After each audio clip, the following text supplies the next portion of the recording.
tweet it out. We'll get it retweeted. Luckily this week I didn't start swearing right away.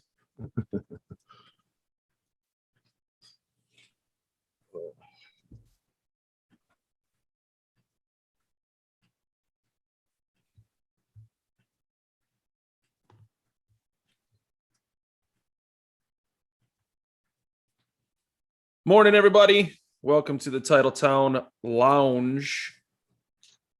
We are getting ready to get started here. Just going to let the world know that we are live so we can get all you guys in here. And then we will get the show started.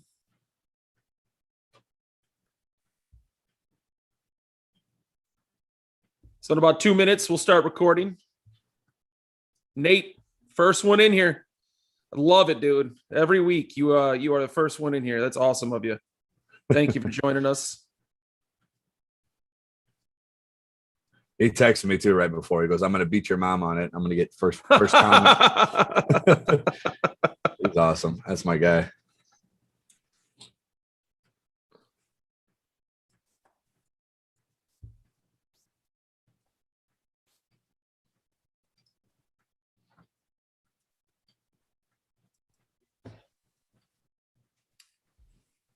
All right. Well, this should be an interesting week. Hopefully. Yeah. Yeah, we're definitely going to have a lot more content next week. Oh, yeah. To talk about. In about 10 more seconds, I will be ready to start recording. We are just trying to make sure everybody knows that we are now live.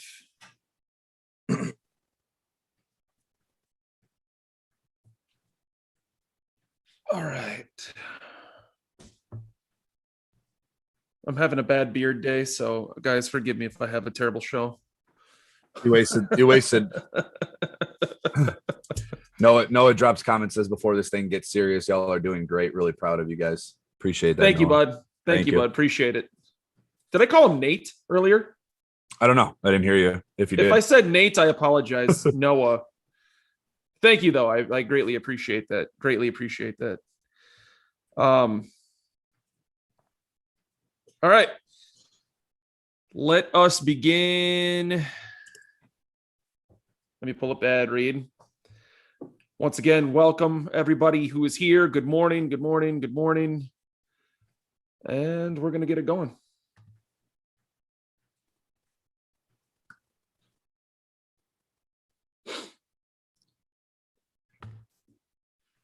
Welcome to the Titletown Lounge. I'm Ryan. Hey, Brandon, did you know it's National Zucchini Bread Day? Is it really? Yeah. Sounds like something I will not eat. Yeah, I am not a fan. Welcome to the Titletown Lounge podcast. I am your host, Rhino. You can find me on Twitter at Sports Talk Rhino. Of course, my very esteemed colleague, Brandon. You can find him on Twitter at Wisco_Brandon. And of course, the podcast itself at Titletown Lounge. We are brought to you by One Call Technology. One Call Technology is a managed telecom service provider with 100 years of experience in the industry of telecom internet installation and service. I am messing up their ad read, so Adam, I apologize. Give them a call at 1-888-585-8850 and tell them that we sent you. We don't have a guest today. It's just going to be me and Brandon doing our thing. It is that time of the year where content is really at an absolute minimum. There isn't a whole lot to talk about. We don't want to beat the draft to death again and again. So we're not going to cover the draft until next week. So we're just gonna talk about a couple of pretty interesting topics. Next week is going to be a lot better show. So just stay tuned, of course. But we're gonna try and make today's show extremely fun and good dialogue between the two of us as well. Brandon, how are you doing? How was your weekend, sir? Phenomenal. It was really good. It was good to somewhat get spring weather back. I know out in Milwaukee we had snow Thursday and Friday, or not really Friday, but Thursday into Friday. So it was good to get some decent weather yesterday. Grilled out last night with the family. It was good. We had a good time. It was a good weekend. So no complaints. Not yet. It was the weirdest thing about that snow. I believe it was it Wednesday? I was Thursday. Wednesday. Well, Wednesday it snowed in Madison. Yeah, it was one of those days. So the weird thing is, my girlfriend was at my house. She had Wednesday off of work, so she was just kind of hanging out, watching TV, hanging with the dogs and stuff. And she sent me a picture outside, and it was like a literal whiteout. And I was 10 minutes down the road at my shop for work, and there wasn't a cloud in the sky. So weird. I'm like, did you Google that picture? Like, where's that coming from? Weather in Wisconsin in April is the absolute worst. It is windier than crap outside right now, at about 38 degrees. Aren't you thankful for, as Brewers fans, that you put a roof on it, Rhino? Isn't that a great thing that you don't have to worry? No, because baseball is meant to be played outdoors. Yeah, you can play. This is a whole nother conversation. You can play outdoors. It is. I will guest appear on your podcast this week, and we can argue about that until we're blue in the face. I know. It's fun. Condolences to Juan. He could not make it. Let's get started with the show. We are going to talk about Marquez Valdez-Scantling and his development so far, his first 3 years in the league, and where we expect him to go going forward. Now, obviously, there's been a lot of turmoil with his career to the start of his career so far, especially with the last 2 seasons, issues with drops, issues with fumbles. Is he going to turn into something that the Packers ultimately need in order to win a Super Bowl? Is he going to be that staple at the second weapon downfield for Aaron Rodgers? What are your thoughts on MVS? What are your thoughts on where he's going to go in his career? Well, he's a wild card for me. I think that, when people think of MVS and when you talk about MVS, the immediate assumption and the immediate argument as well, he has too many drops. And as a Packer fan, as a guy that watches every game religiously, every play, and then rewatches them, I wanted to do a little bit of research, and I wanted to see were his drop passes something that were true. Was it something that was going to be a problem going forward? So I did a little bit of research, and it kind of blew my mind a little bit. 24, and this is just in the NFC, 24 receivers in the NFC that had more drops than him, notably DeAndre Hopkins, DK Metcalf, Tyreek Hill, for example.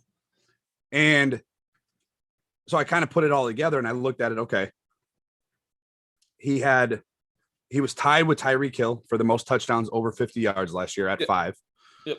He's a home run hitter. And when you have a home run hitter, and I don't want to say he's one-dimensional. In the NFC Championship game, he kind of showed, his versatility. He's more or so less a one-dimensional home run type hitter. I mean, he does have drops. He's had drops. He had a fumble against the Colts. That was, turning point in that game.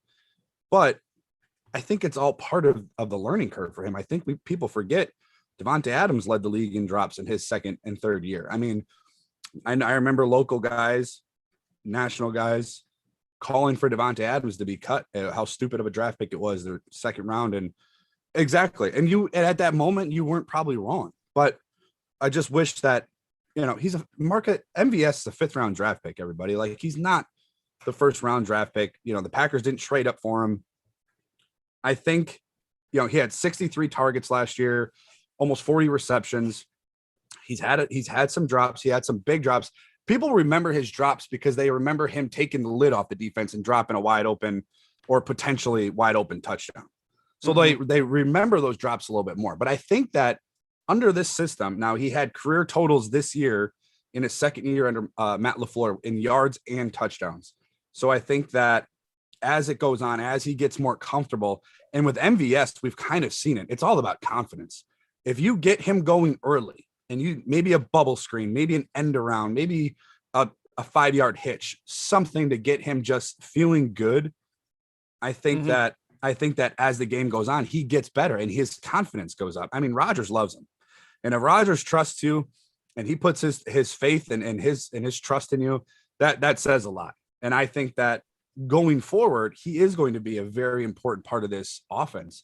He is going to be that guy that obviously takes the lid off of defenses, but he's also going to be that guy that steps up when Davante is getting, cornered in by 3 different defenders or 2 different defenders.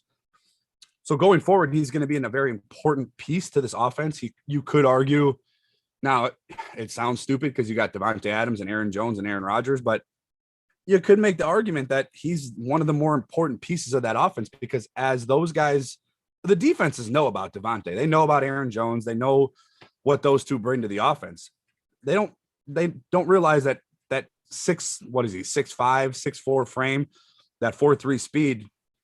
I mean, that can make or break the offense going forward. I think he's going to be huge going forward in the offense. I think as he gets more comfortable, we've seen it in the NFC Championship game. He absolutely was the best player by far, I think, on the offense, maybe probably the defense as well. In that game, 115 yards and kind of showed what he was about in that game. And again, it goes with confidence. When he's confident and he's playing, he's faster than most people. He's 4.3 speed they don't grow on trees like that. I guess they kind of are now, but I think he's going to be important. I'm excited about where he's going. His numbers are trending. Obviously the playoff game was huge. He was more consistent this year in his first 2 seasons, and that just goes to show you that he's growing. He's getting better as it goes on. If you compare his numbers to some of the other fan favorite Pro Bowl wide receivers that the Packers have had, Randall Cobb, Jordy Nelson, Devontae Adams, their first 3 years, he's right there in terms of receptions, yards, touchdowns. I mean, Devontae had a couple hundred more yards than MVS, but he's right there on pace with all of those guys. And I don't think the MVS is going to become a number one, deadly target who is super versatile and is going to be a top 5 wide receiver in the NFL. But you said it perfectly. He is trending in the right direction, and he is going to be one of the better, if not could be one of the best deep field threats the league has. I mean, he led the league in yards per reception at 20.9 yards. Mm-hmm. That is insane averages. 20.9 yards per reception is absolutely insane. He led the NFL in catches over 40 yards. I believe it was 7 or was tied, as well as the touchdown over 50 yards mark there with Tyreek Hill. Yep. And the one thing that really stood out to me, especially this season, he had the issues with the drops. He had the issues with the fumble against the Indianapolis Colts. Then the rumors came out about the potential trade for Will Fuller.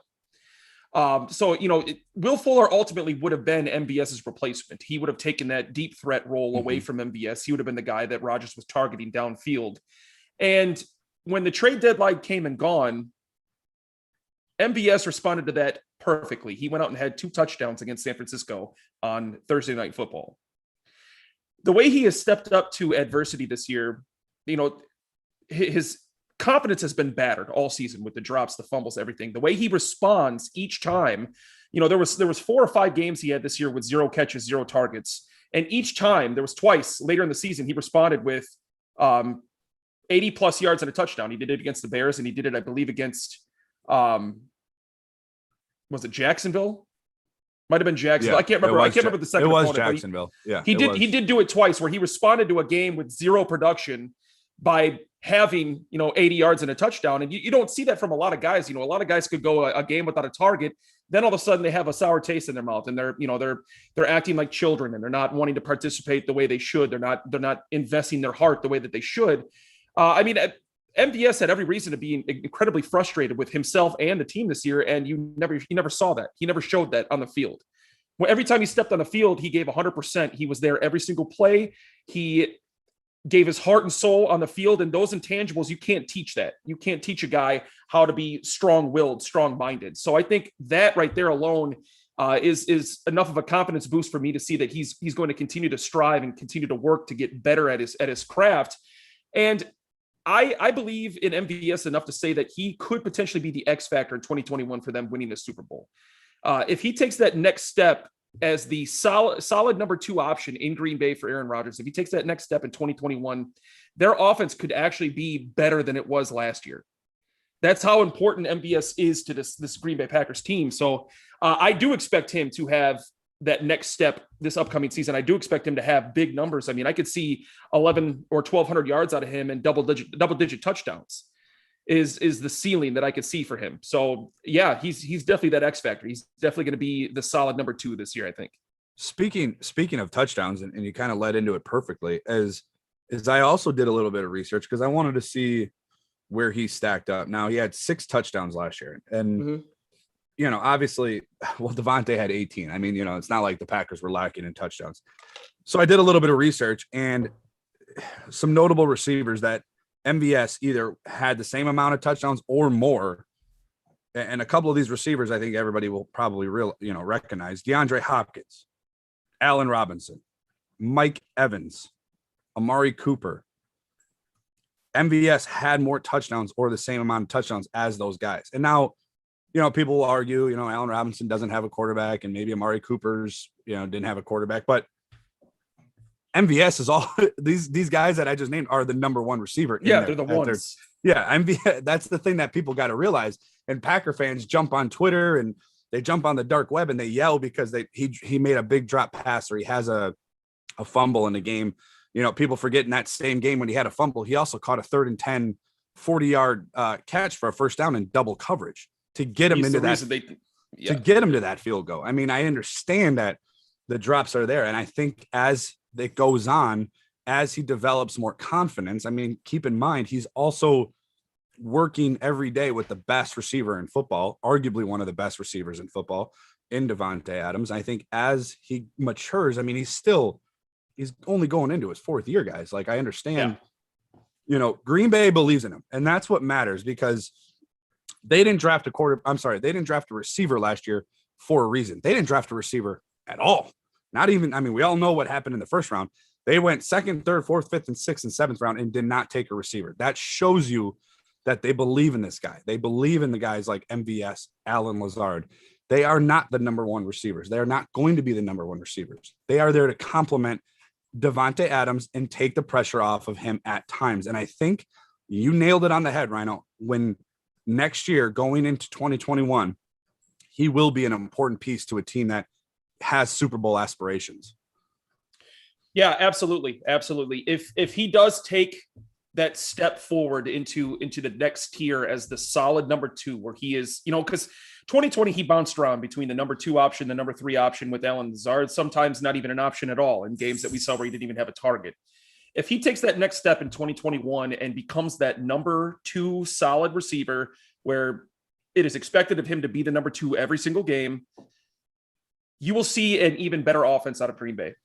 And that's scary to think about because you're coming off of a season where your quarterback won the MVP, had one of the greatest seasons of all time. You led the league in scoring. It's kind of scary to think that they actually left a lot of points on the field last year. Yeah. 3rd year with Matt LaFleur, if they continue on this trend of cleaning up their mistakes, becoming more efficient, becoming more dangerous. I mean, you could be looking at the potential. Their ceiling next year is a historical offense, is what the ceiling is, what the potential is.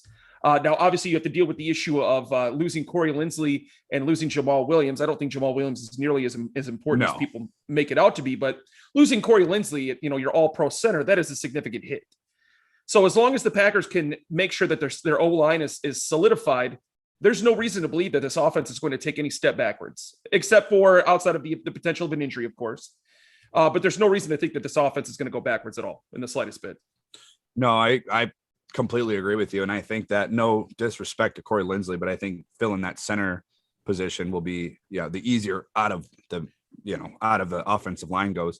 And I agree with you. I think losing Jamal Williams, I think, it goes back to for whatever reason, we're at draft time 2021 and we still are talking about last year's draft. But again, the Packers were, blasted on all local and national media about that 2nd round pick in AJ Dillon. And honestly, that departure of Jamal Williams, I think AJ Dillon is going to be the real deal. And I think that with what you said, as far as historical levels, I think you only get better with I'm not saying that losing Jamal Williams makes you better, but I think AJ Dillon brings more as far as a running back position goes with that 1-2 punch with Aaron Jones. And I agree with you that historically this offense could be really, really, really good and even better than last year, which again is scary.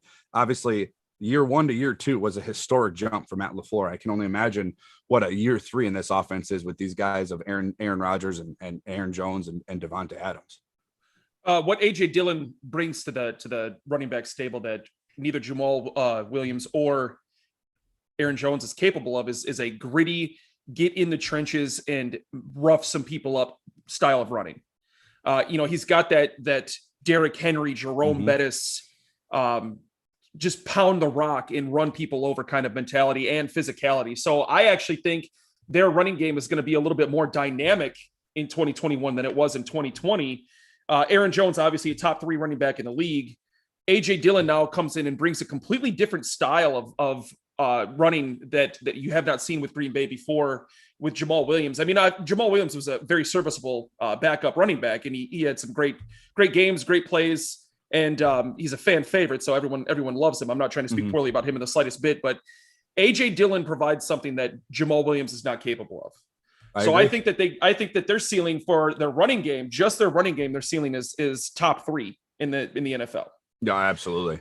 Yeah. So I mean, we're in complete agreement here that there's no reason to believe this offense is going to take a step back in the slightest bit. I think at worst they are the exact same they were last year. But if MBS takes that next step forward and solidifies himself as a second option, this is going to be a very scary offense going into 2021. And I mean, and people look at it, before you judge MVS and I understand like the fan base, the casual fan, will see a touchdown drop or, and they think, oh, the guy sucks because he has a drop pass. But just a lot of these numbers kind of surprised me too a little bit, with his touchdowns versus the league. Who else had more drop passes? And I just think that give him another year. In year 4, going into year 5, if he still is inconsistent, but again, he's trending in the right direction. So I think as a fan base, as people that obviously cover, this team, I think we just need to let him have, a little bit of time. Some guys take a little bit longer. There's nothing wrong with it. Every single one of Green Bay's fan favorite wide receivers did not become something until either year 3 or 4. Randall Cobb did not have an elite year until year 3 or 4, or I believe it was year 4 for him. Yep. With the 1,200 yards and the 12 touchdowns. Jordy Nelson did not become something significant until year 4. Devontae Adams, year 3. Greg Jennings, I believe it was year 2 or 3. Green Bay is not a place where you're going to have, like an Andre Johnson style of wide receiver come in day 1 and just start dropping 12 touchdowns a season. Historically speaking, every single wide receiver that we've had come through Green Bay has taken a couple years to develop into what he ultimately became. So MBS, his potential is still there. And I'll be the first one to admit, I publicly called him out last year. I mean, in the heat of the moment, it's hard not to, as a fan, as a diehard fan in the heat of the moment, it's hard not to call out somebody when you see you've got a wide open touchdown drops through your hands, but he's a human being and things happen, mistakes happen. The one thing that I respect him for more than a lot of people is the fact that he continued working. He continued fighting. He kept his nose down and he just kept grinding. And that's something that you can't teach guys. He never gave up after those big moments, after things that you could say, man, that's probably your fault, MBS. He never gave up. He's a true baller. And I think that's why he does take the next step in 2021. Did you have any last thoughts? Yeah, real quick. I'm not saying that Aaron Rodgers is the final, rule maker or, dictator of that team. But if Aaron Rodgers publicly mentions your name multiple times in positive reigns, I mean, that means something that he sees. I mean, you got to remember, he's turned Greg Jennings into an all-pro, Jordy Nelson, Randall Cobb. A lot of these guys, look at these. A lot of these guys that leave the Green Bay Packers, I mean, Jordy didn't leave, but Greg Jennings became an afterthought until he started running his mouth on First Take. So, or whatever show he's on. So, if Rodgers is out there publicly saying this guy, he's got it. He's just got to put it all together. Once he gets there, watch out, NFL. And I'm paraphrasing him, of course, but that's the talent that he has. I mean, again, he's a 5th round draft pick, went to South Carolina, then went to South Florida. He's gonna take time, but I believe in him. I think that it's there. It's just once he puts it together, I think we'll all kind of see it. And to quickly expound on that as well, Aaron Rodgers gave Devontae Adams the same kind of public praise when everyone wanted Devontae Adams out of Green Bay. Mm-hmm. And now every single person has a Devontae Adams jersey in their closet. So just you're 1000% correct. Keep that in mind. If you hear the GOAT talking about somebody positively, he's doing it for a reason. He's not just blowing smoke up somebody's ass. Exactly. He doesn't do that a lot. You know what I mean? So I mean, if he's out there, and he said he does the same thing for Allen Lazard too. I mean, the Packers, and we all criticize their draft, and unfortunately we still do. From last year, there's a reason they didn't take a receiver. There's reasons that we may not know, reasons we may think we know, but there's a reason they did not draft a receiver in any one of the 7 rounds last year. Yep.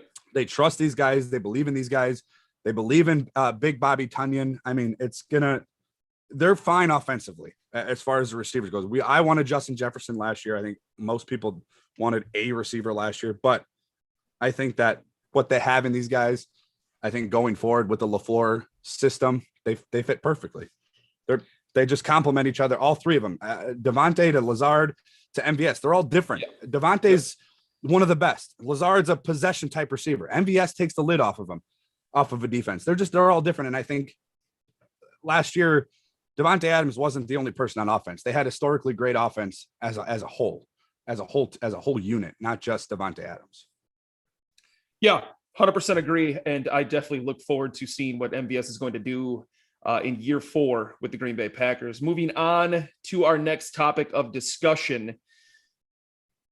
What's going on with the Packers alternate jerseys, Brandon? Where are they at? Why have we not heard anything about them? I'm a jersey guy, man. I'm a merch guy. I need this. I need this new alternate, dude. I need this new alternate. What are your thoughts on which direction the Green Bay Packers should go with a new jersey if they decide to make one here in 2021? I'm so torn on this. You know, when you brought up the discussion to me, I think it was like Wednesday or Thursday. I sat back and I wanted to kind of think about this because you see a lot of like on Twitter, you know, people will make their own and there's so many good like ideas like the all yellow or the all green. Or I'm kind of old school, man. I want to see like a 60s reboot. I want to see the 3/4 inch sleeves.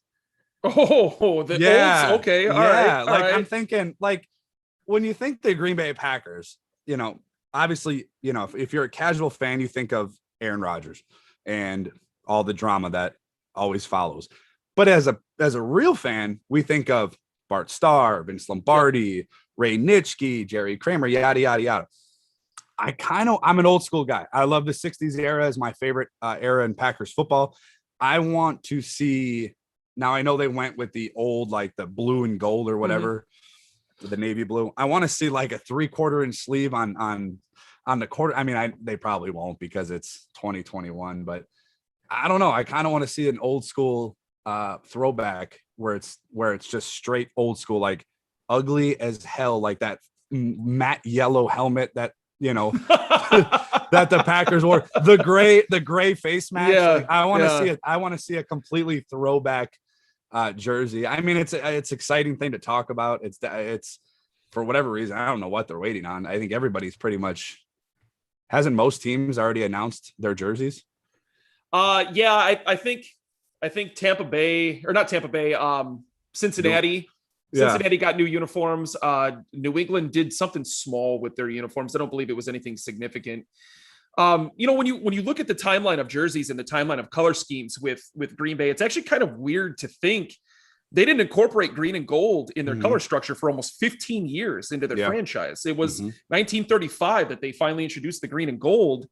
And then they kind of alternated back and forth between a green and white color scheme. And then, you know, a couple years they had blue and yellow. There was one year actually, I believe, or a couple years, looks like 1954 to 57. They actually went Notre Dame style colors, where it was dark blue and then like a real actual gold color. So, you know, if they stick with the Acme color scheme, that blue and yellow, which I like, I personally like. Too. Yeah, I do too. It's a cool color scheme, but I would like to see them maybe switch up the design of the throwback itself. You know, we had the ones with the yellow shoulders. I personally like the all blue jerseys with the gold circle for the numbers. I like that. Those were the first. Yeah.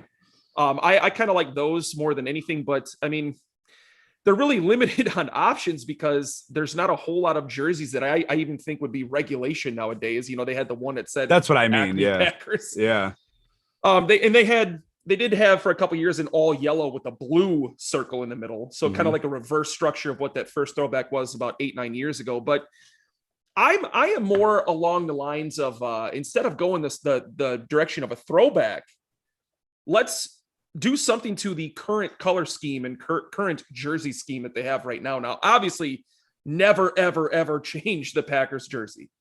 The original, you know, the greens and the whites, leave those the exact same. It's an iconic jersey. It's one of the more iconic jerseys in all of sports.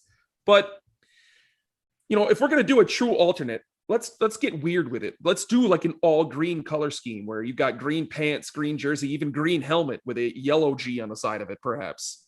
But I would rather see something new something different that they've never done before. Because we've seen the throwbacks. We saw the throwbacks in the mid 90s with Brett Favre, Yep. same Acme Packer color scheme. Yep. And we've had that blue and yellow color scheme for probably 10 years now, going on 10 years. Oh yeah, if not more. Yeah. So I mean, I love, like I said, I love the Acme Packer color scheme. I love the throwbacks that they've had, but I would really love to see them take their current jerseys and just do something a little bit different. Maybe even go with a black jersey. Mm-hmm. Have your third alternate be black with the green and gold trim, or I'm all about the yellow too, or maybe reverse it, yellow jerseys, green pants. Yeah, I like the old school look. I don't think that they would be able to get away with it this day and age because of the sleeves and not many players, how they are with all their gear. But I kind of like, if you remember, I believe I want to say it was like a year or two ago, the Color Rush, the all whites. Those were really hot. I think it was white jersey. I want to say green numbers and then white pants. Well, plus a lot of the trim on the jersey itself was white too, instead of having like the yellow or gold trim. Yeah. Yeah. If they're going to go away from like what you said, like if we're going to go like completely the other way, I kind of like the majority of the jersey green with the yellow number or with the yellow lettering and numbers, and then maybe some yellow design on the side. But I'm kind of with you. I think that as a Packer fan, every jersey I own, and they're like, I've bought them all like within the last 10 years. They're all the same. Yeah. They're all, and I think that's what Green Bay is though, man. I think that's what, that's just how we are. I mean, it's the quote unquote Packer way, and they don't like a whole lot of change, and there's not a whole lot of different, things going on. Like, I feel like there's teams in the NFL that are irrelevant every year. Cincinnati and Cleveland. I guess Cleveland got better, but they always make changes to their jerseys. And it's like, okay, what I'm worried about, and I shouldn't say worried, and I didn't even bring this up to you prior to the pre-show, these jersey numbers changing. Like, is that going to impact people's jerseys that they already purchased? Like, is Aaron Jones going to go to wearing number 7 or something weird? So did you see that Darnell Savage, he was going to change numbers and then changed his mind and went back to his original jersey? So apparently, and I did not know this, apparently, if you do a jersey swap, I want to say it's anyone within the past either, and don't quote me on this, but I just saw something on Twitter about this, so I may be wrong, but anyone within the last, I believe, either 6 or 12 months that bought your jersey gets a refund. Yeah. And that player is responsible for a certain percentage of that refund out of their own pocket. Yep. So I think Darnell Savage found that out, was like, nope, absolutely not. You're absolutely right. And I don't know the percentages either, but he was going to go to 21 Savage. He was going to go to number 21. Yes. That's, and I remember it being like a big story. Then it was like the next day, he was like, oh, never mind. I don't know. So, I mean, the jersey number thing, and that's a whole nother topic. Tom Brady's not a huge fan of it. Cry me a river, but I mean, his reasoning was so ridiculous. Come on, Tom. Yeah, because he doesn't know who to throw to or block, or no, you're not going to know how to block. It's like, okay, first of all, they're wearing a completely different color than you are. I mean, when's the last time a red jersey played a red jersey? Like, oh, I got to find number 52, not number 12. No, come on. With the Packers, in terms of like guys, I don't think you're going to see any guys switch to single digit numbers, just because 3 and 4 are retired. 2 is worn by Mason Crosby. Mm-hmm. I don't believe the Packers have ever allowed anyone to wear the number 1. I don't think I can't remember if anyone's ever worn a 1 number jersey in Packers history. No, I don't think so. That one we'll have to look up. 7, I believe 7 is available. So you'd have like 7, 8's available, obviously. And then 9, I think. 7, 8, and 9 might be the only ones that would be available for guys to switch to. It's going to be interesting. I mean, I like the jersey or the numbering like that college has. I like seeing giant 320-pound linemen wearing number 9. It's pretty. You got a big defensive end that's coming around the corner. Number 3 makes the sack. It's like, all right, Yeah. They're just numbers. I honestly couldn't care less. I mean, we know the guys that are wearing the jerseys. We know their names. So, And the only jersey I've bought for the Packers in the last 10 years has been Rodgers. So I can't do any other jersey. I don't think I can either right now. Maybe Devontae. Actually, here's a great topic. Speaking of jerseys, here's a great topic because I can't stand when people say this. So we're going to talk about this for a couple of minutes. Absolutely. The people who say that grown men shouldn't wear another man's jersey is such a silly argument to me. Because, well, for one, I'm a diehard fan of that team and I'm a diehard fan of that player, but jerseys are some of the coolest merchandise a team has. It is. When you go to the pro, I mean, like, yeah, I'm wearing this is the sideline shirt from last year, but jerseys are just cool, man. Like I'm not wearing it because oh my God, I'm in love with Aaron Rodgers. No, it's a cool thing to wear. I'm absolutely in love with Aaron Rodgers. I can admit that. I'm with you. And you see like a couple people I'm actually friends with. They're kind of like that too. Like I would never wear another grown man's name on my back. I'm like, look, I'm not asking him in marriage. Like I'm every Sunday I'm there watching, not, on the TV or whatever, watching that player play, whether it's Rodgers or, other sports that I follow, other fans that I follow. And I'm with you. There's absolutely nothing wrong with it. It is one of the coolest things. You're wearing a jersey and that they're wearing on the field right now. And he's your favorite player. And Rodgers is my favorite Packer player that I've ever seen so far, more so than Brett Favre. I didn't obviously get a chance to see, Star, or anybody after that. But I will absolutely always wear a jersey. I think that it is one of the coolest merchandises that you can buy. And here's the other thing, like, shut up about it, people. Like it's a jersey. like if that's your biggest gripe and complaint, and like you got a pretty good life then. I mean, who cares what I wear? But I'm with you. I mean, for the last 30 years, people have gone out and spent $300-$400 on shoes with another man's logo on it, Jordan. So I don't understand why the jersey would be any different. So exactly. Quick follow up on the chat. Kendall Sneed. Yeah, that's my dad. Okay. He said that old school is better. And then I believe Brittany, your sister, correct? Yep, that's my sister. Brittany said new school is the way to go. So I'm with Family Feud. I'm with Brittany on that. I mean, there's absolutely nothing wrong with that Acme color scheme, and I loved those jerseys. I just want something new because I'll be completely honest. There's been a couple times where I've gotten jealous of watching these other teams have new jerseys. Like I hate to admit this, and I hope Julius never sees this. The Lions jerseys are pretty dope, man. Their new color scheme and new jerseys, they're pretty cool looking. You talking about like the silver or the gray with the blue? Yeah, they're not bad. Yeah, they're pretty cool looking. I mean, obviously they're a horrible franchise. They're a dumpster fire of a franchise, but the Browns jerseys are phenomenal. Who would have ever thought a team that's colored after shit would look so good? Yeah. I mean, there's the Chargers. I mean, they got really good. I mean, obviously now they got the greatest throwback of all time. They do. That powder blue is absolutely gorgeous. Obviously I want old school. I like the old school. Like, okay, for like the Brewers, we're going into a different sport, but I think that they're old school and it kind of ties in with the Chargers, that powder blue. I just love that look. I like the old school look. It brings, the nostalgia back to what made that team, known, but again, on the other side, I don't disagree with the new school because look, that was 70 years ago or whatever it was, I mean, I like both and I'm not against either one. I hope maybe they get a little bit of both and put them together and kind of, make a mix of both of them, but it's going to be some sort of new mashup where it's the old color scheme, but it's a new style of jersey. Yeah. You know what I was thinking about? No. You know how this will obviously never in a million years happen because I think you would see people set the city ablaze. But could you imagine if the Packers switch their color scheme back to blue and yellow? Like they're just no more green and yellow. Yeah, that would probably that would not fly a civil well war. That would not fly well with the city of Green Bay. All right, so go ahead. No, I was just saying Noah dropped a comment and said Brandon identifies as a Rodgers fanboy. I absolutely 100%.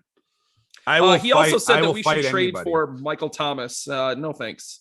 Yeah, no, we'll pass on that. You can keep Michael Thomas. I don't want him fighting anybody on the sidelines. Yeah. We're going to move on to the final topic of the day. We're nearing about 10:30 in the morning here on a Sunday, April 25th. We just passed the 16th anniversary of one of the greatest things that has ever happened to the history of the franchise, and that is Aaron Rodgers plummeting in the draft back in 2005 and falling right into our laps.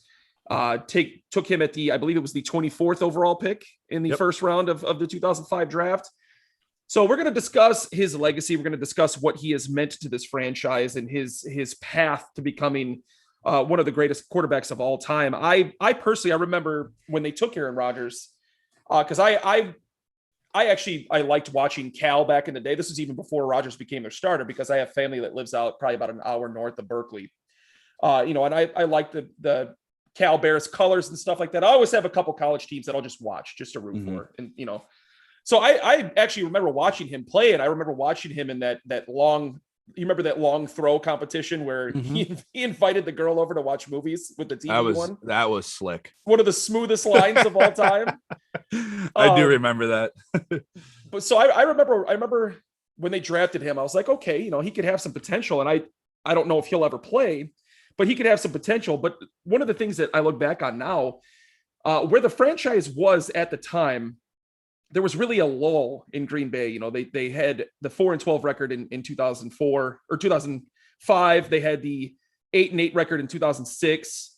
Then 2007 happened, and Brett Favre kind of rejuvenated himself. He kind of resurrected his career in Green Bay. He had a stretch of about 3 or 4 just really bad years. I believe one of the seasons he threw damn near 30 interceptions. I believe that was 2005.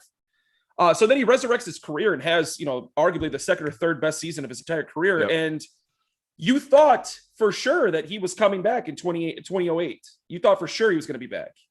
And you were looking at Aaron Rodgers. He had a season-ending shoulder injury one year. He had a season-ending foot injury another year. And it's like, well, this dude's never going to play. He can't stay healthy. Brett Favre just almost damn near took us to the Super Bowl. So bye, Aaron. Let's keep going, Brett. Then all of a sudden, the offseason of 2008 happened. And it's like, okay, Brett's gone. This guy's going to be our starter now after 3 years on the bench. I don't even know if he can stay healthy. I don't know what he's going to look like. He had the one game he took over for Brett in 2007 against the Cowboys, but was that a fluke? Was that his adrenaline rushing? What's he going to turn into? Then all of a sudden, he threw that very first touchdown pass against the Vikings. First touchdown pass as a starter. To the fullback, and I'll never remember his damn name. I know you're talking about. But it was to this day, it's probably a top 10 touchdown pass of his career.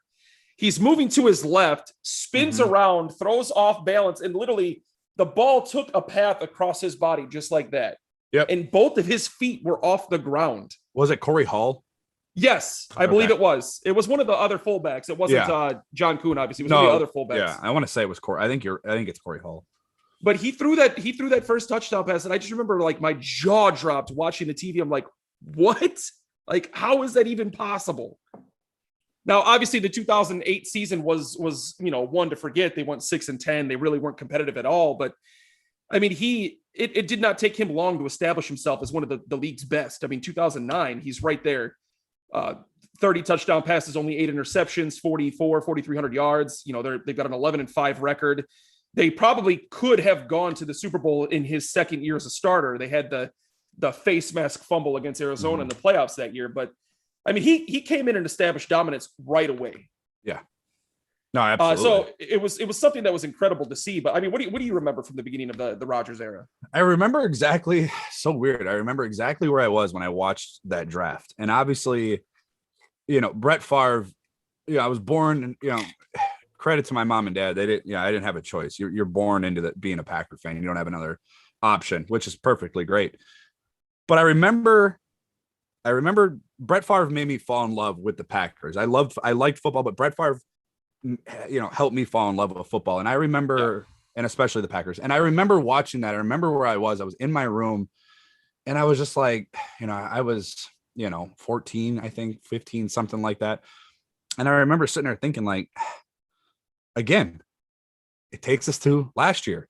Why are we taking a quarterback when we have Aaron or when we have Brett Favre? Like, yeah, why, and I remember the turmoil that it caused. I mean, I know there's like a video that was circulating because there was the anniversary where that guy's talking to Ted Thompson and he's signing autographs and he's like, we got Brett Favre was going to take us to the Super Bowl and Aaron Rodgers is taking us to the toilet bowl or whatever he was saying.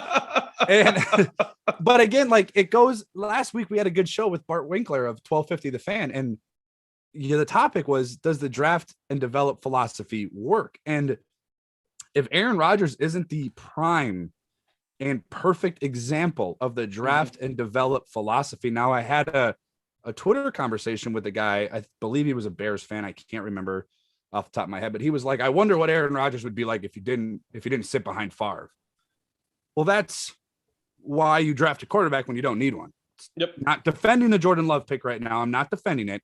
I'm just saying that's why you draft a quarterback when you don't need one, because when you need one, you look like the Chicago Bears. We talked about that last night on the Lounge Room Network live show. And my response, expounding off of what you were saying, is there have only been 2 quarterbacks drafted over the last 10 years that have come in and have made a Hall of Fame worthy impact day one. And that's Russell Wilson and Andrew Luck.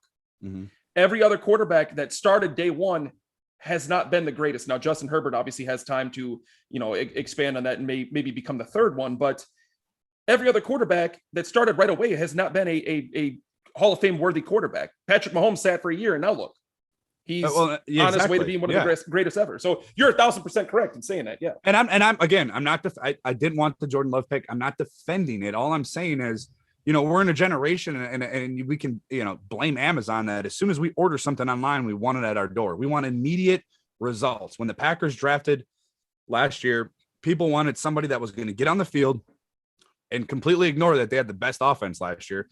They wanted an immediate, impact on a player. And I get it. We all do. Like that we all wanted, whether it was T. Higgins or Justin Jefferson or whoever you can name, we all wanted that player. We did not get that player, but Aaron Rodgers, going back to the initial conversation, is the perfect example of why you draft a player when you don't need one, because then you have the ability to take that player and make them into what you want to make them. Aaron Rodgers coming out of Cal was not Aaron Rodgers. That is the greatest quarterback to ever play right now. No. It took time. And I think in the Dallas game, we saw glimpses of it. And then going back to your game against the Minnesota, then we kind of sat back in our seats like, okay, whoa, like this dude's really good. And then in his third year, we will win the Super Bowl. I mean, and he's arguably has the greatest stretch run as far as quarterbacks in the playoffs that we've ever seen. So I think his impact on the game, you look at as an organization, yes, he's taken us to levels that, we saw with Brett Favre. We consistently see him with Aaron Rodgers. If Aaron Rodgers, the only reason the Packers don't win the division is Aaron Rodgers is hurt. And that's, collarbone and his knee injury. I mean, and we're still there when he played on a broken leg. I mean, so we're seeing that the impact he has on the field, but we're looking at it as the impact in the NFL. And now Mahomes has come out and said, I am who I am, not because, he was born. I mean, obviously he was born with God-given ability, but he says he mirrors his game after Aaron Rodgers. So I think as these guys come up, you're going to see the quarterback game kind of transition to what Aaron Rodgers is, having the mobility earlier in his career. Aaron Rodgers was very mobile and having that ability to roll out left or right and make those weird throws. Now, all these throws that everybody gushes about on Twitter and Facebook about Mahomes making, Aaron Rodgers made these 10 years ago, so we're seeing the next generation kind of come into the game, mirror their game and follow and kind of look at Aaron Rodgers as the example. I absolutely cannot stand when I see that on Twitter or on ESPN or on NFL. So annoying. Oh my God. Patrick Mahomes is doing things the league has never seen before. It's like pull up film from Rodgers in 2007. Yeah. He's done this his entire career. It takes me back to a touchdown pass that he had against the St. Louis Rams in 2012 to Randall Cobb. He's running full speed to his left. Okay. He's a right-handed quarterback. Running full speed, all of a sudden is just able to spin around, perfect dime to Randall Cobb in the corner of the end zone. Come on, man. We've been seeing this for 10 years now. And I got into an argument with a Bears fan on Twitter. He was like, he goes, show me a a video or show me evidence of a quarterback making like an unbelievable Hail Mary that wasn't like drop back and throw him. I said Aaron Rodgers made 2 of them in one drive, rolling to his left, falling to his left, and chucking the ball 40, 50, 60 yards on a dime. Yeah. I said he's done this his whole career. We have seen this consistently.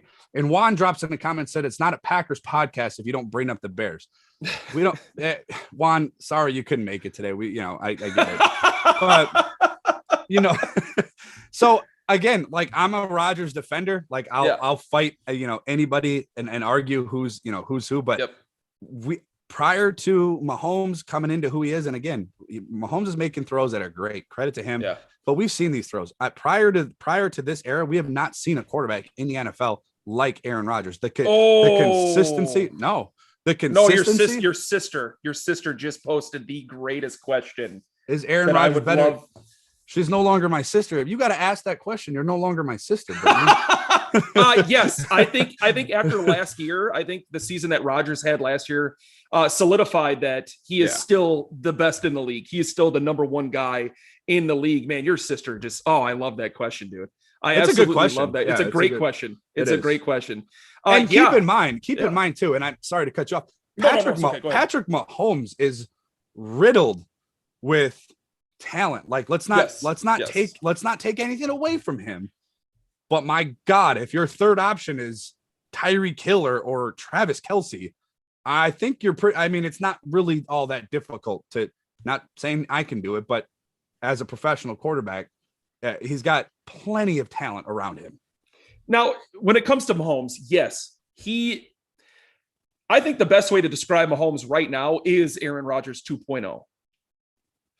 Similar physical build. He makes plays outside of the pocket with his legs. He makes passes well on the run that, you've seen Aaron Rodgers-esque type passes. But I think last year solidified that Rodgers is still that dude. Mm-hmm. It's still him on the throne of the greatest quarterbacks in the league right now. And then Patrick Mahomes is a very, very, very close second. But there will come a time when Patrick Mahomes could potentially pass Rodgers in terms of what he does on the field. It's a possibility. But as of today, as of right now, Aaron Rodgers is still one. Everyone else is after him. Look, the numbers just speak for themselves. Yeah. Man. I mean, honestly, they do. I mean, his quote unquote down year, he had a 25-2 ratio, touchdowns, interceptions. Like, are we seriously having this conversation? Like, this is not even, it's not, again, I'm not taking anything away from Pat Mahomes, but that's the era that we live in. It's a generational era where people hop on Facebook and Twitter and they see Patrick Mahomes make this throw and they automatically assume, man, that's the greatest thing I've ever seen. Yeah. Rodgers has been doing it. Yeah, he's been doing it consistently. And guess what? Aaron Rodgers is also having the best statistical year this year that he had a better year than Mahomes. And they run the ball 60% more than the Kansas City Chiefs. I mean, the Chiefs are throwing the ball 50, 60 times a game. So you're coming from a more balanced offense and having better numbers. I don't think it's even, again, credit to Patrick Mahomes. He's MVP, he's a Super Bowl champion. So is Rodgers. And I think that will let Pat Mahomes' career play out. Everybody's asking if I chose violence today. When it comes to Rodgers, I always choose violence. I will fight anybody that argues against Aaron Rodgers. You're about to fight your sister then. Your sister woke up and chose violence in the chat today. Good Lord, look at that. Can't win an NFC championship. Can't win when it matters. Wow. She does realize that he is a Super Bowl champion, right? Aaron Rodgers and a Super Bowl MVP. And if I had to guess, it's not her. It's probably my brother-in-law that's on her account or on her phone or whatever. Okay, because I was about to ask if your sister was adopted. No, my sister, real quick story. We're gonna get personal real quick. My sister, this is the type of family I come from, and I love it. If my sister was a boy, she was gonna be named Brett because she was born the same year that the Packers went to the Super Bowl. With Brett 96? Yeah. Oh, that's awesome. Oh, Brittany, you are forever going to be Brittany Sneed. So I believe it's probably her, I believe it's my brother-in-law, Sean, that's making the comments. But again, it's, if you're under, and no offense to anybody, but if you're under like 25 years old, I mean, when you were growing up and Aaron Rodgers was in his prime, let's say that, 2010, and you were a teenager or a preteen or whatever, all I ask you to do is put on the film, turn it on, watch these throws that Rodgers has made. Again, they don't get the notoriety that Patrick Mahomes does because ESPN, the NFL Network, just drool at the mouth whenever he makes a no-look 3-yard pass. But Rodgers, God. I mean, again, like, it's just annoying because it's just, anytime that Rodgers is on ESPN or the NFL Network, it's drama. Who's he dating? He sucks as a Jeopardy host. He does, even though he's under contract for 3 years, he wants out. Like, what?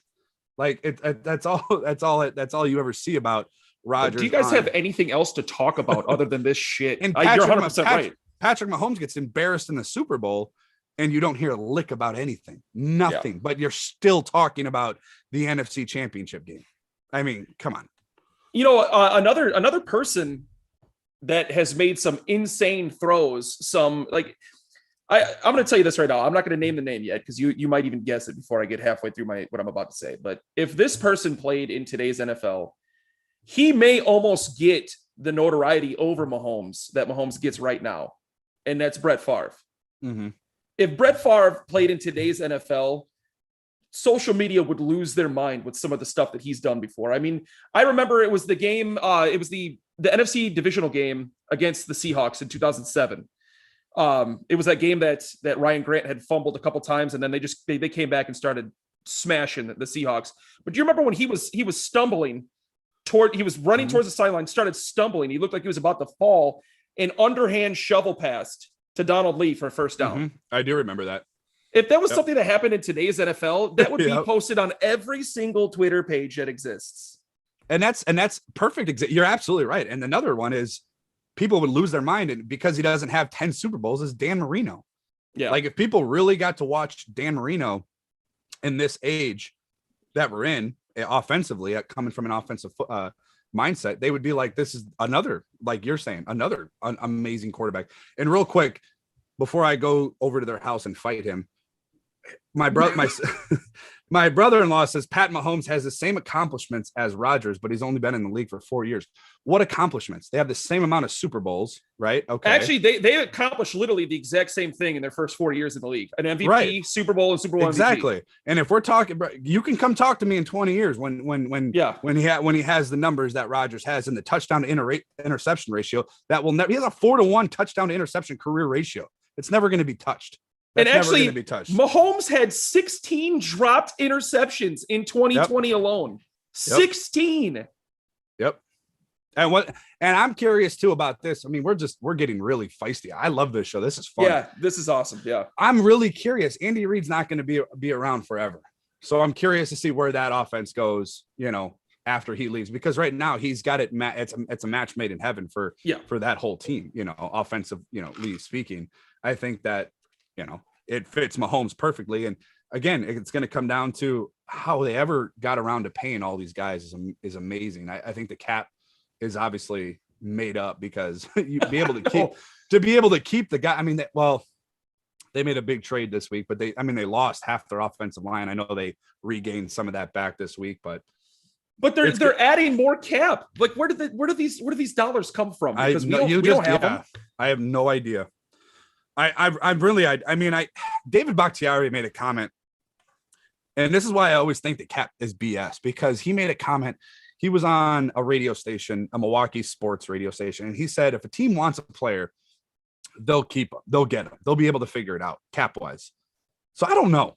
I mean, I really don't know. You just gave Patrick Mahomes like $500 million, like, and Travis Kelce as well, and Tyreek Hill as well. Yeah, I don't know. I mean, credit to them as far as they have the honey badger. As far as an organization, like, I tip my cap to them. But that also goes to speak about when you're comparing Rodgers to Mahomes. Put Rodgers on that team. Now, not taking anything away from Matt LaFleur or Devontae Adams, but you got if Mecole Hardman is your third option, or if Sammy Watkins is your third option instead of Alan Lazard, or name somebody else. I don't know. Another, receiver off the street, St. Brown. Equinemius St. Brown. If Travis Kelce and Tyreek Hill and McCole Hardman and Sammy Watkins are your options. I mean, Rodgers is throwing for 50 every year. And the most Mahomes is thrown for what I think is 38. No, he had the 1 year with 50. His MVP year, he had 50 touchdowns. Oh, he did. Yeah. Right. Yeah. And I want to say he had right around 5,000 yards, but he hasn't come close to replicating those numbers yet since then. So, I mean, he's had some good years, but Rodgers just, replicated his numbers from his MVP year at 38 years old. Yeah. From a decade ago. Yeah. Literally a decade later, he's having almost an identical year to his last MVP season in 2011. So I'm not gonna sit here and slander Mahomes in the slightest bit. He's a great quarterback. Yeah, and he will be a great quarterback. But right now, after the season that Rodgers just had at 38 years old, you can't say that Mahomes is better than Rodgers right now. You can't. No, and we're getting a lot of comments about Rodgers not getting to a Super Bowl. Like, okay, like again, you guys, and if you're commenting on that, that it's gonna piss me off, and it already is, and it's gonna ruin the rest of my day today. But like, again, Tom Brady ruined the way we look at the NFL. Yeah, he did. I mean, Drew Brees only has one. Noah's dropping these comments saying your guy Drew Brees only has one. He only has been to one. So Dan Marino never won one. Favre only won one. I mean, you're talking about some of the best quarterbacks to ever play. Tom Brady has ruined, and credit to him. He's done a phenomenal job wherever he's gone, clearly. And he deserves all the credit in the world. He's the most accomplished quarterback. But you can't look at Super Bowls when it comes to football as a telltale sign of that quarterback. It is the most team-oriented sport we will ever play, that you ever will watch. Everybody knows if LeBron goes on the court, LeBron tilts that court or that matchup towards his favor. Tiger Woods is the greatest golfer ever. That's him taking over. Aaron Rodgers is 1/3 of the 1/11th piece of that team. I mean, there's 3 phases of that team. Rodgers goes out and scores 35 points in a playoff game and loses. Is that Rodgers' fault? I mean, come on. No, I 100% agree with you. And some of the things that have been said is, back-to-back Super Bowl runs, and look at the accolades he's had in only 4 years. Well, what are we going to say if Mahomes doesn't make it back to another Super Bowl ever? Right. Which is well within the possibility of something that could happen. I mean, it's not a guarantee that you're going to make it to the Super Bowl every year. I mean, the only one that you can bet on, like you could make a safe bet on that will most likely be in the Super Bowl, is Tom Brady. He's been there 50% of his career, but that's the only guy ever. Ever. Like, and that's what I mean by ruining. Like, if Dan Marino played now, these people that watch the NFL now and think, oh, if you don't go to the Super Bowl or win the Super Bowl, you suck. Like, what would you think of Dan Marino? And if you watch him play, you're like, dude, this dude's he would be really ripped good. to shreds in today's You know what NFL. I mean? He would be ripped to shreds. Yeah. And see, another reason why the rings argument collapses on itself is because if you're putting that much weight on championships, if you're putting that much weight on Super Bowl runs, Trent Dilfer is a better quarterback than Dan Marino. Right. Brad Johnson is a better quarterback than Dan Marino. Yeah. And we always, as Packer fans, we get it all the time. Like, you have only won 2 in 30 years. Okay, Bears fans, you haven't won one since, your dad was a kid. Like, shut up. Like, we get it. We only won 2. I mean, come on. You're still celebrating 1985 like the Brewers celebrate 1982. It's old after a while. And I just took a shot at my own team in comparison. But I mean, that's the reality of it. Like, hey man, I'm a Cubs fan. I went on celebrating 1908 for my entire childhood. But I mean, it grows old because it does. And to get like serious for a second, like we all as Packer fans think we should have more Super Bowls, and we probably will never see another talent like Aaron Rodgers as far as the quarterback position. Maybe we will, but we don't know. And we think that we should win more Super Bowls, and we think that the Packers front office should do more. But do not take away from the greatness that is Aaron Rodgers because he only has one. You're doing a disservice to yourself, and you're taking away from one of, if not the greatest talents that you're ever going to watch take the field every Sunday. Only 3 franchises have more Super Bowl victories than the Packers since 1990. So you're talking about 3 decades worth of time. The only franchises that have more Super Bowl victories are the New England Patriots, the Dallas Cowboys, and actually 4 of them. I apologize. So New England, Dallas, Denver, and the Giants. So only 4 franchises have more Super Bowl victories. That obviously says how hard it is, how difficult it is to win a Super Bowl in the NFL. And I would go as far to say it's more difficult in the NFL than it is in any sport. Oh, 100% agree. 100%. You know, baseball, all you got to do is throw $250 million at a couple of players, and you're right there in the World Series contention. NBA, it's the same way. It's like, oh, all right, we have one All-Star. Those two All-Star free agents, bring them in. We'll make a super team, and we'll go win a ring real quick. In hockey, no one gives a shit about hockey. So it's harder to win a Super Bowl in football than it is to win a World Series or to win the Stanley Cup or to win the NBA Finals trophy. Yeah, it's one game. I mean, it's one game, and it's and I agree with you. And Noah drops a comment. Rings matter. I mean, to what extent? Like, well, I mean, is Bart Starr the greatest quarterback to ever play because he has more championships? No, because by Noah's logic right here, he says he's considered the GOAT because he makes it happen. Before him, people said Montana because of Super Bowl wins. Rings matter. Okay, you know what then, Noah? Terry Bradshaw is the exact same quarterback as Joe Montana. Exactly. He should be considered among the all-time GOATs just because he has 4 rings. Bill Russell's better than Michael Jordan then.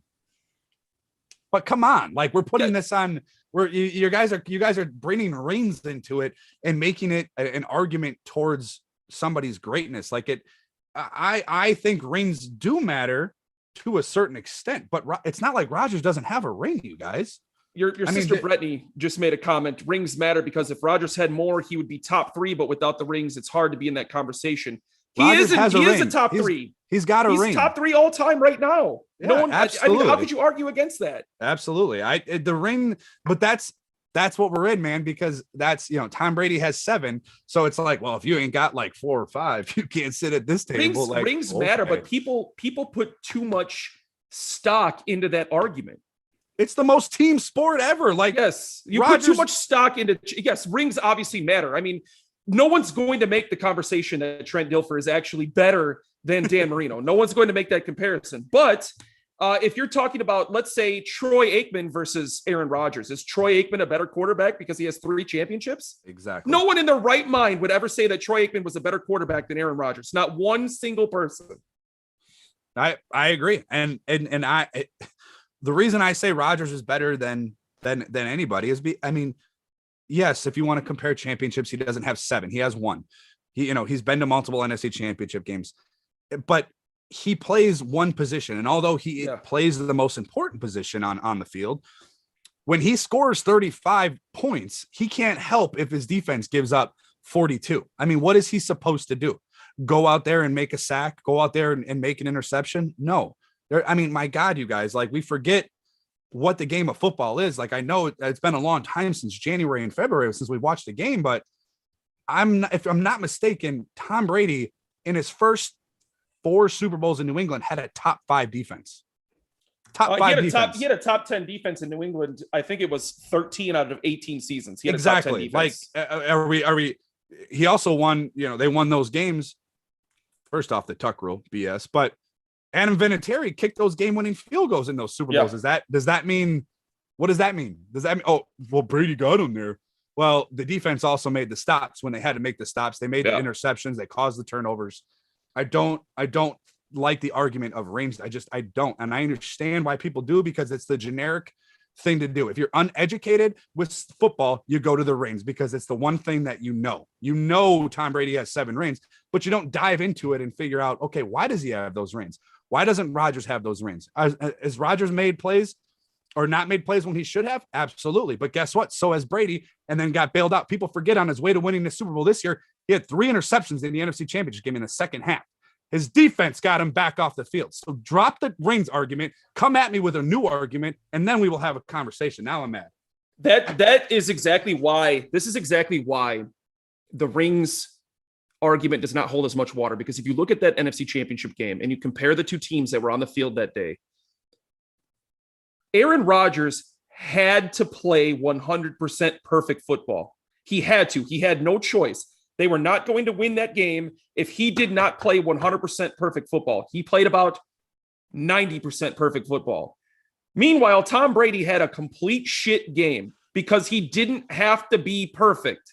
Exactly. He didn't have to play his absolute best to win. That is the difference between the 2 teams.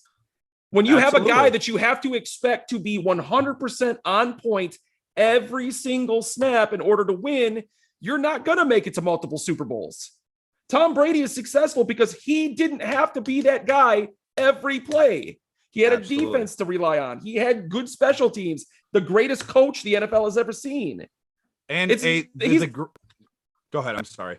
Oh, I was just going to say, when has Tom Brady ever been in a position where he had to be 100% perfect for all 60 minutes of the football game in order to win? It took the only game that comes to mind is the Falcons game, the comeback. I'm sorry, go ahead. And that's funny you brought that up because that's exactly what I was going to get to. It took the most monumental collapse in professional sports. I mean, for God's sakes, they were down 28-3 in that game.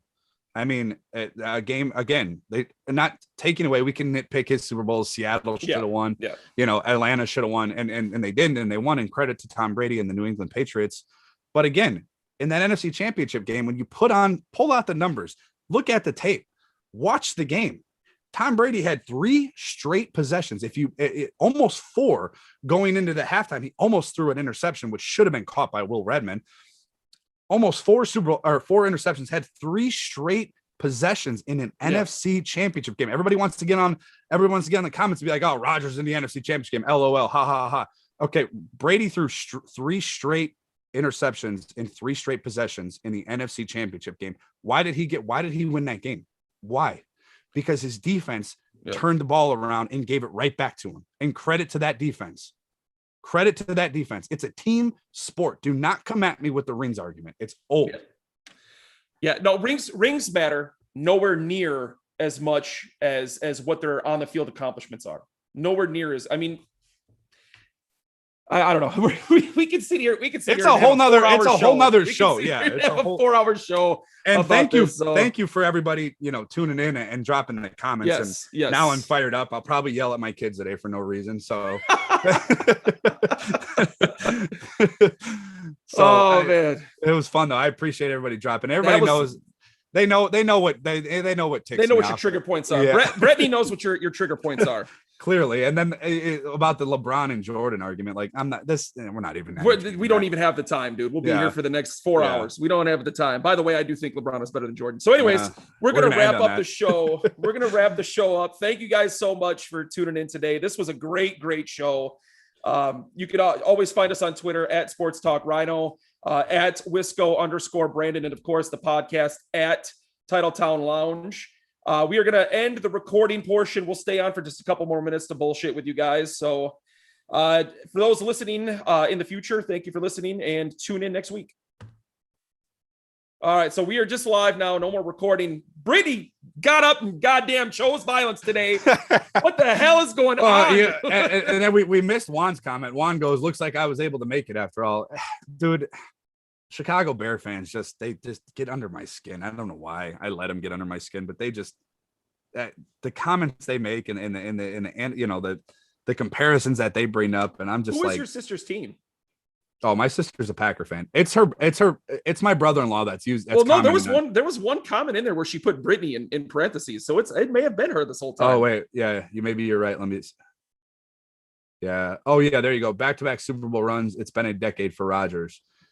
Again, you guys, like, not going back into the show, but like I don't know what else to say about it being the most team sport, and anybody that knows football, that watches football, that follows football, that watches any other sport knows that if you don't have a good football team, like if you don't have a really good all around 3 phases of the game, like then it's not just one player. It's never just one player. Now, if Rodgers had a top 5 defense, his defense had, again, New England scored. How many points did they score in that first half? Or not New England, sorry, Tampa Bay. What did they score? 24 or 21 points in the first half. Yeah. Yeah.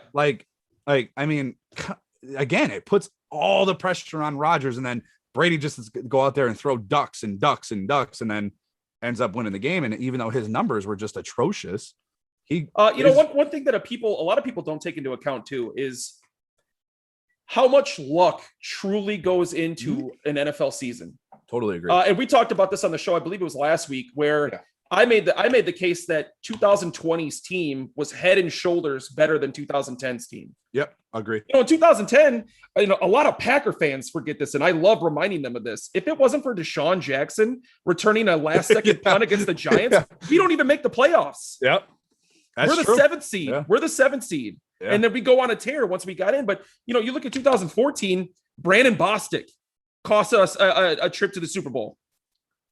Now, obviously, there are a couple other plays in that game that could have happened, but Rhino, you're right. That's Rodgers' fault. He should have. Yeah, that's Rodgers' fault. 2016, when they played against the Falcons, it was a lot closer at the beginning of that game. They were down in scoring position, and then all of a sudden, John Kuhn fumbles going into the end zone, and completely changed the dynamic of that game. Again, people, your Reigns argument is bullshit. Look at the tape. Do some research. Ladarius Gunter was going up against Julio Jones. Yeah. Okay. Is that Rodgers' fault? Yeah, that's Rodgers' fault. Come on. I guess it was Rodgers' fault when he gave up 200 yards rushing against the 49ers too. Exactly. When the defense lost to a guy who literally threw the ball 8 times in the goddamn NFC Championship game. That's Rodgers' fault. And then, my brother-in-law, NFC Championship game 1 and 3, guess the player. We can guess the player. I mean, I would love to see this generation and this era with a guy like Dan Marino. They would, he would be out of the league as fast as you could count to 5. Now, you made this point too. We're going to wrap up here in about 2 minutes, but I want to finish up with this. You made the point about how Tom Brady has ruined the sport. You know what else is ruined?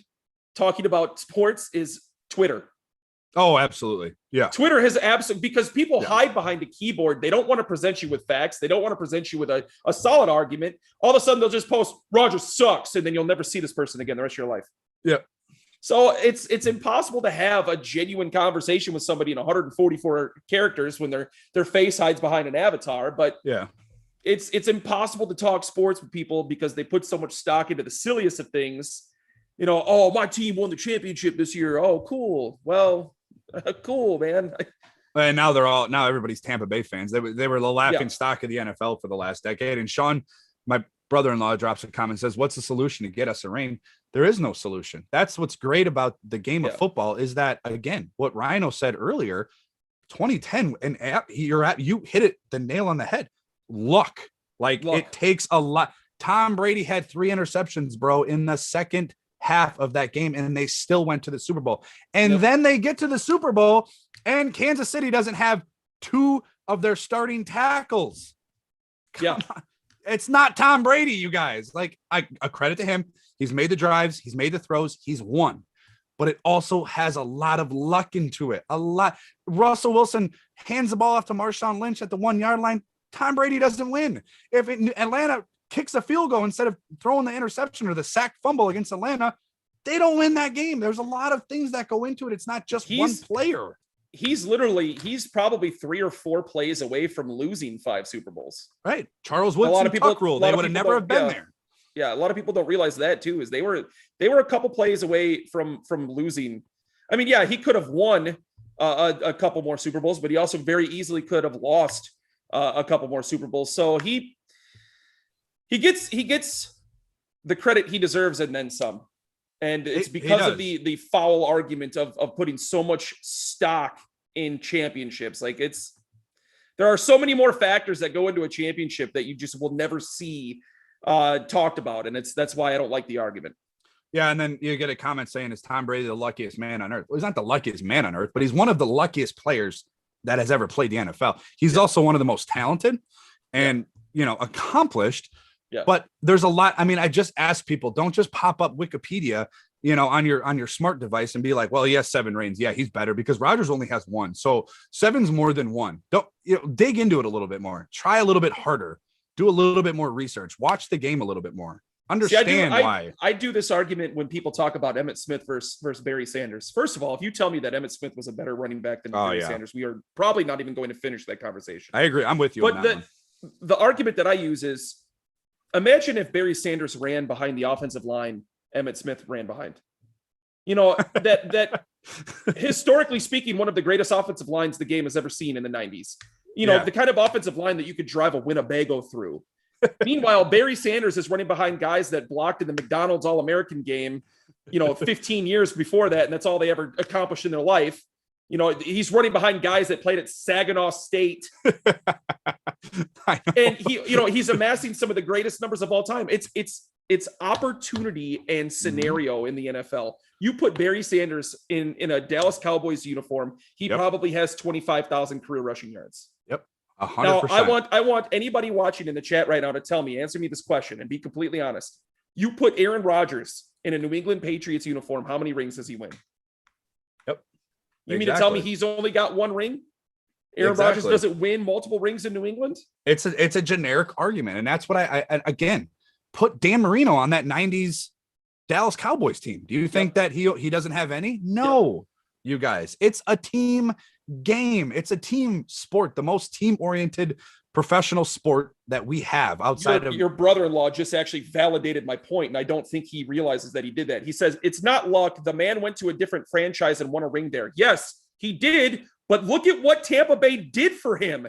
They added every weapon that he had on his Christmas wish list. Mike Evans was like the third option. Rob Gronkowski, LaShawn McCoy, Leonard Fournette. They went out and added every weapon he wanted. And they were already before Tom Brady got there. Again, do your research.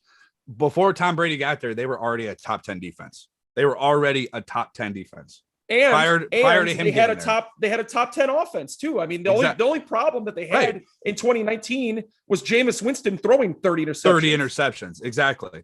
And that's what I mean. And I'm not trying to disrespect anybody in the chat. I appreciate you guys tuning in. I appreciate all of you. 100%. I love the interaction, but just come to a better argument than he has more rings and he wins a ring everywhere he goes. Like, okay, that argument, we know that's a factual statement. We understand that, but why? Give me the why. Is it because the tuck rule was magically invented when Charles Woodson stripped him and then he went on to win that ring, that championship? Is it because Adam Vinatieri won it on his leg the first 2 or 3 Super Bowls in a game-winning field goal? Is it because he threw 3 interceptions in an NFC championship game and then and then goes to play the Kansas City Chiefs and they don't have 3/5 of their offensive line?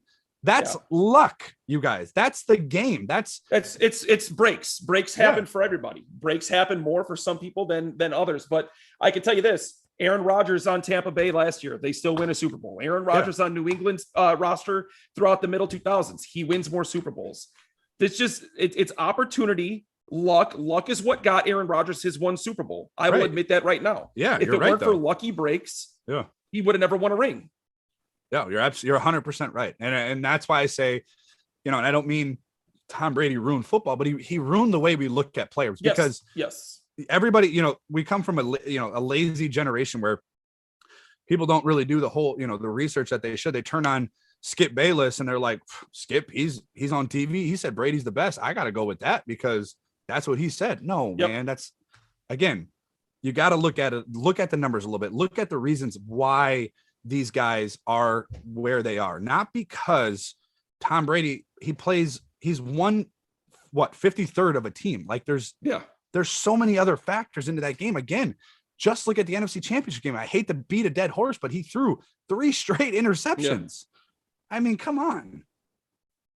My brother drops another comment, says, tell me why Rodgers can't win and get lucky. He has, my friend, he has a championship. There are quarterbacks in the Pro Football Hall of Fame. There are players in the Pro Football Hall of Fame who do not have a championship. Barry Sanders is the greatest running back, and he does not have, I don't even know if he has a playoff win. Does that mean he's not one of the greatest? Does he? Okay. I believe one playoff win they had. He says luck does not apply to every year. It absolutely does. It's injuries. That's not always, scratching a lottery ticket luck, but it's Green Bay Packers win that game if they have David Bakhtiari to slow down Shaq Barrett. I mean, we keep forgetting that as well. That's a thing that's overlooked. The best left tackle in the game would not play in that game. For the Green Bay Packers. Does that change things? Yes, it does. And that's luck for the Tampa Bay Buccaneers that they didn't have to see the Packers at full strength. That's luck. Now it's also, I mean, it's a lucky break that they didn't have to play 3/5 of the Kansas City Chiefs offensive line either with one of the better pass rushes in football. Exactly. I mean, they had some Pro Bowl caliber guys on that offensive line. They got hurt and didn't play in the Super Bowl. And my brother-in-law, his name is Sean, so we'll just refer to him as Sean. Sean Yes, luck is involved every single year. When Aaron Rodgers goes down with a collarbone in week 2, that's bad luck. Yes. That it's bad luck. Bad luck is played into that. That's just what it is, man. It's Noah's comment is the best one so far. Thanksgiving is going to be awesome at the Snead household this year. He said if luck applied, we wouldn't have dynasties. That's absolutely I don't know. I don't know how else to word it. I mean, you want to tell me, dude, you're going to tell me that oh boy that just retired from the Patriots. I'm going to blank on his name. Julian Edelman. Oh, yeah. You're going to tell me that Julian Edelman catch against the Falcons wasn't the luckiest shit you've ever seen in your entire life? And he'll admit that to your face. Yeah, that was a lucky catch. He somehow managed to hold on. He somehow managed to keep possession of that ball. That's luck. How about what's his name? The head coach of the Falcons that got fired. I'm going to blank on his name. Dan Quinn. Shit. Dan Quinn. How about Dan Quinn having one of the worst series in NFL history when they were in field goal range, and instead of running the ball, they pass, get called for holding, get sacked. That's not getting a lucky break. Yeah. Luck is absolutely applied in every facet of every professional sports. You think that, again, like, no, not to, or just bringing things in. LeBron James with the Cleveland Cavaliers in 2015 against it was the first run that the Golden State Warriors had. He loses Kevin Love and Kyrie Irving. Is that bad luck? It 100% is bad luck. Yeah. Because a full healthy LeBron James and Cleveland Cavaliers probably win that year. Like that. Well, they won the next year. Right. Cleveland won the next year. Yeah. Like it. Yes, you guys, like, it's okay to admit that Tom Brady is great. He's amazing, accomplished, phenomenal, one of the greatest players to ever play a professional sport. It's also okay to say that he's got a lot of lucky breaks. It's perfectly okay. It's perfectly okay. You can have a dynasty and have some lucky breaks in there too, because you got to remember, we're talking the difference between the Pats dynasty and them losing 5 or 6 Super Bowls. You're talking about a difference of 3 or 4 plays. Yep. If Marshawn Lynch runs the ball, if the Falcons kick a field goal, and if Julian Edelman doesn't hold on to, these are all 3 lucky breaks right there. If Adam Vinatieri misses a field goal, right, in 2 Super Bowls, right. So you're 4 or 5 plays away from not even having a dynasty to begin with. Luck, you do rely on luck. It's okay to say that there's luck in sports. And he drops another comment, says Jordan's dynasty was luck too. Again, Sean, brother, I'm talking to you right now. Listen to me. Look at the camera and listen.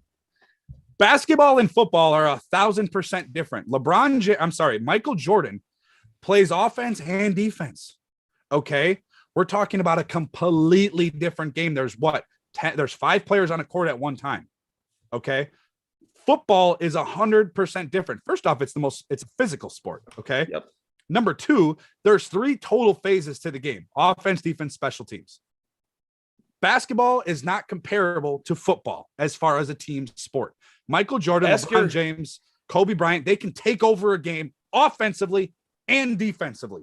Ask your brother if he thinks it was lucky that the Bulls were able to draft another Hall of Fame top 25 ever player in Scottie Pippen.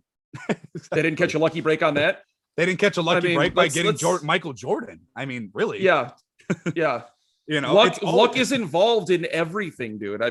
Luck encompasses all of sports. It's the difference. Sometimes it's the difference between that 1 inch left or right, that 1 inch forward or backward. It's there. So and there's nothing wrong with it. Some guys get breaks and other guys don't. There's nothing wrong with it. That honestly is the reason why you cannot use championships as the end all argument. Because there are breaks that some guys experience that other guys don't. And that's what I say. If you're going to come at me and argue who's the greatest quarterback of all time, have something more than, 7 is more than 1. Okay, I understand that. I can count. Thank you. Don't compare basketball championships to football championships. It's not even in the same realm of comparabilities. You can't compare it. You can't. You cannot. Like, it's not a valid argument. Michael Jordan did not get lucky, but Michael Jordan plays offense and he plays defense and he plays with 4 other players on the team. Aaron Rodgers is playing with 52 other players. Yeah. Is it Aaron Rodgers' fault that Kevin King gave up a touchdown before half? I guess so, because like, I mean, we could do this all day, and we could go on and on. That is actually where we're going to end that comment of we could go on all day, because we actually could, but we are going to call it a quits to the live stream. Thank you guys so much. Thank you for your involvement in the chat. Thank you, Sean. Thank you, Brittany. Thank you, Adam. Thank you, Noah. By the way, she's forever Brittany. I'm sorry. She's forever Brittany. You shouldn't have told me that damn story. It is a true story. It is absolutely true. Our family house, we didn't have family pictures on the wall. Well, we did. I don't want to make it sound like we had a horrible house, but we had Brett Favre on the wall in our house. So yeah, she was absolutely supposed to be a Brett for sure. I can't wait for football season to start. These live chats are going to be. I'm going to have to come over for a game at the Snead household. One of these days. Absolutely. We go in. Yeah. All kinds of food and drinks, and it gets pretty rowdy.